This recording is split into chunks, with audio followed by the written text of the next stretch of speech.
Hi, welcome to my channel.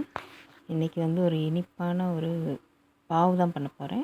Bread பண்ணலாம். எனக்கு பாவு இருக்கிறனால நான் பாவில் பண்ணியிருக்கேன். அதுக்கு 2 முட்டை எடுத்திருக்கேன். ஜாரில் நம்ம அதை உடச்சி ஊற்றிக்கலாம். அது சீனி பவுடர் திரித்து அந்த ஜார்லேயே தான் போடுறேன். பவுடராக திரித்து வச்சுக்கிட்டேன். 2 முட்டையை உடச்சி விட்டாச்சு. அதில் லைட்டாக உப்பு போட்டுட்டு அதில் நம்ம சீனி பவுட்ரு பண்ணி வச்சுருக்கோம் இல்லையா, அது ஒரு 3 ஸ்பூன் போட்டுக்கலாம். இனிப்பு காணலைன்னா டேஸ்ட் பண்ணி பார்த்துக்கலாம். பால் ஊற்றிருக்கேன் கொஞ்சம், ஒரு அரை கிளாஸ் பால் எல்லாம் சேர்த்து நம்ம மிக்சியில் கொஞ்சம் அடித்து எடுத்துக்கலாம்.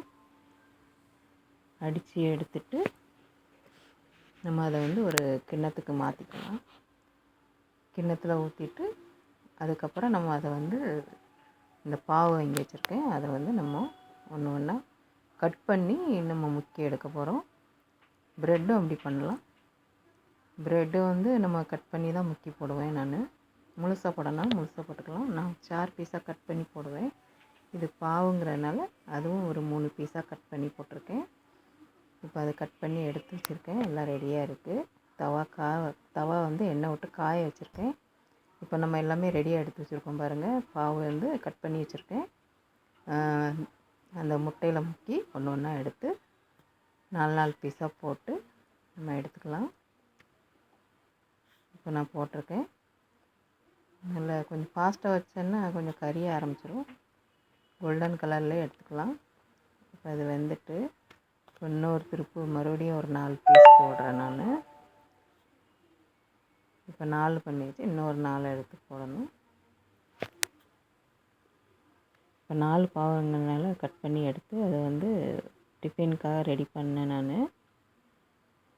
இப்போ 4 பீஸ் போட்டிருந்தேன். இப்போ 4வது பீஸ் போட்டிருக்கேன் மறுபடியும். இப்போ இதையும் நல்லா சுட்டு எடுத்துக்கலாம். கொஞ்சம் எண்ணெய் விட்டு, நெய் இருந்தால் நெய் விட்டுக்கலாம். நான் எண்ணெய் தான் விட்டுருக்கேன், நெய் போடலை. இப்போ இதுவும் நல்லா பெரட்டி எடுத்து நம்ம நல்லா வேக விட்டுக்கலாம். வேக விட்டு எடுத்து சாப்பிட்டு பார்த்திங்கன்னா அவ்வளோ டேஸ்ட்டாக இருக்கும். ப்ரெட்டுலேயும் நல்லாயிருக்கும். இது நான் பாவில் போட்டிருக்கேன், ரொம்ப நல்லாயிருக்கும். இதை மாதிரி நீங்களும் செஞ்சு பாருங்கள். என்னோடய வீடியோ பிடிச்சிருந்தா லைக் பண்ணுங்கள், ஷேர் பண்ணுங்கள், கமெண்ட் பண்ணுங்கள். இந்த மாதிரி செஞ்சு பாருங்கள், ரொம்ப நல்லாயிருக்கும். என்ன சொல்கிறது, ரொம்பவே நல்லாயிருக்கும். நல்லா சாஃப்டாகவும் இருக்கும். நல்லா முட்டைலாம் இருக்கிறதுனால நல்லா டேஸ்ட்டாகவும் இருக்கும். அதில் ஒரு கேக் தின்ன மாதிரி ஒரு டேஸ்ட்டில் இருக்கும் பாருங்கள். இது இப்போ எல்லாமே நான் சுட்டு எடுத்தாச்சு. இப்போ தட்டில் மாற்றிக்கிட்டேன். இப்போ இதை எடுத்து நம்ம சேவ் பண்ண வேண்டியதான், முடிஞ்சுது. சூப்பரான ஒரு இனிப்பு ப்ரெட்டு, இனிப்பு பாவு ரெடி ஆகிட்டு. இந்த மாதிரி நீங்களும் செஞ்சு பாருங்கள். இந்த வீடியோ பிடிச்சிருந்தால் லைக் பண்ணுங்கள், ஷேர் பண்ணுங்கள், கமெண்ட் பண்ணுங்கள், சப்ஸ்கிரைப் பண்ணுங்கள்.